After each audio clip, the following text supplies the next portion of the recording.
Viral, nekat lawan arus saat macet, pengendara mobil justru terpaksa jalan mundur.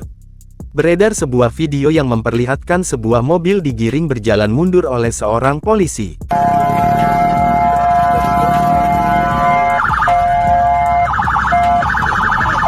Tampak polisi menggunakan motor PCX putih membunyikan sirine sembari mengarahkan pengendara mobil berplat BK 1120X itu untuk mundur agar tidak menghalangi jalur sebelah kiri.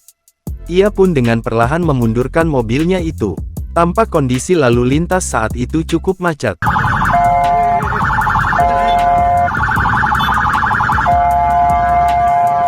Tak lama kemudian, mobil itu pun menepi di depan rumah warga.